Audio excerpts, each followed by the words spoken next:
Welcome. The pastor is getting picked up for pizza. This week's episode, we decided to pick up Pastor Gordon Rumble. Pastor Gordon and I have had a pretty funny relationship, from question and answer time to carpool karaoke's where he proved he is the better voice than me.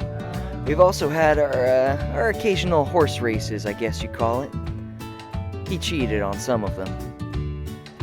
But he's an awesome guy, and we're excited to spend today with him in Pastor's Getting Picked Up for Pizza. You guys see the sign right here that says right turn only? Uh-huh. And we're exiting our church. Have you guys ever turned left? All the time. Gordon, have you ever turned left when it says right turn only? I average 3 times a day to go left, yeah. Ah. 3 times a day. But then I pray 3 times a day, So it makes it all yeah, balances out. averages out. I didn't notice it until you just said it. Are we really supposed to turn right? It says right turn only. Oh my goodness, I thought that was just... That was just there for decoration. Gordon, I've been to like 3 restaurants, Uh-huh. and I have seen your cartoons in those restaurants. Oh yeah. That's pretty cool. Why do you do that? Why do you draw? Oh, I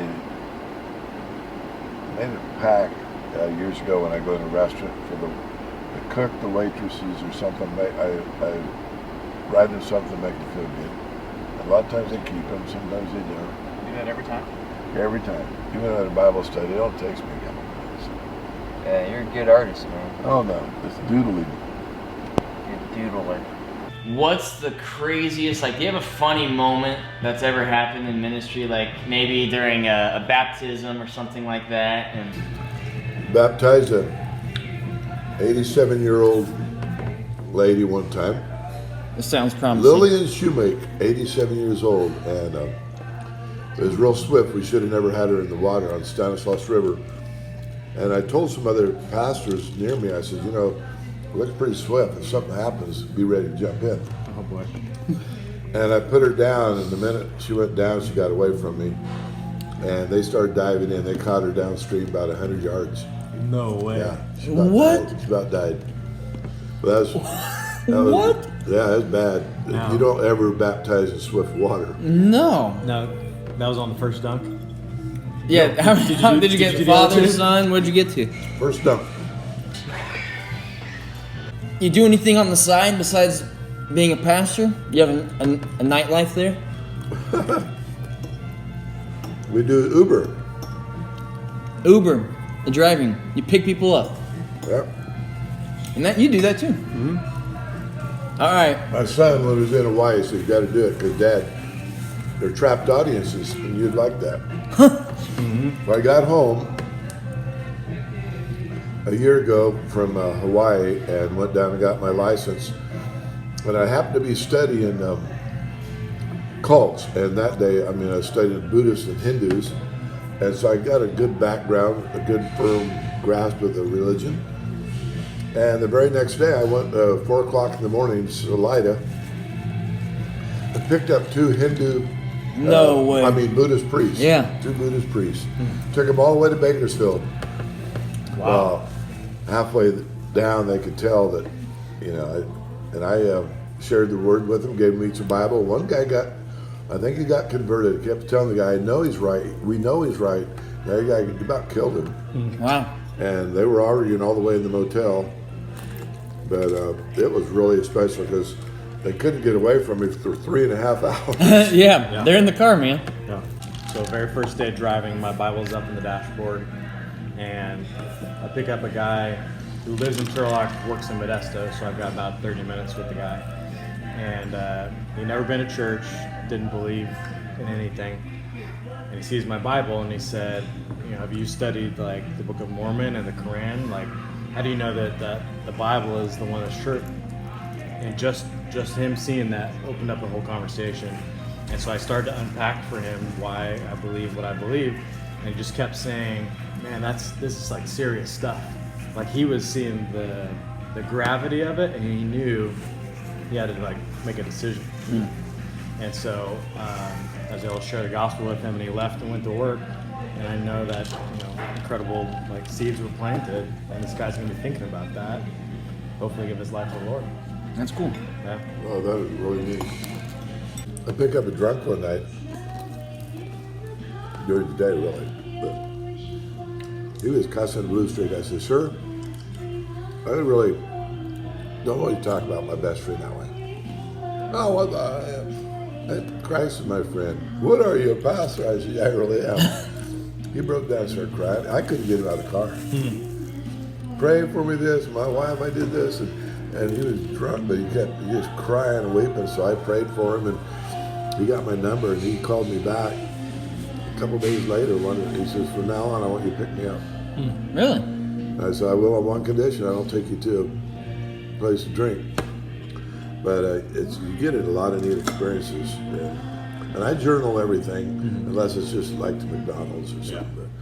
But I journal everything, and sometimes I change the names in case if I'd ever write a book on it. I really mean it. It's mad. It's the spontaneity of it. You don't never know what you're You going to don't get know. or where you're going to go. And so before you leave, you always pray that day, Lord, whatever you want, whoever's needing this, bring me. And man, he does it.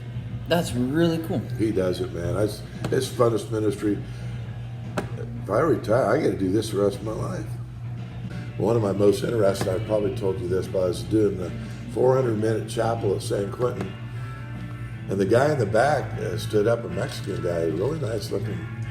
I know you. Well, the guards were right there, and they came out and said, no. He said, you're Gordon Rumble.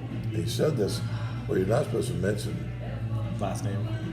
names at all. Guards got him. I said, no, bring him up here. So I prayed, and everybody started to dismiss. And they brought him down there. He says, you're Gordon Rumble. I says, I am, but I don't know you.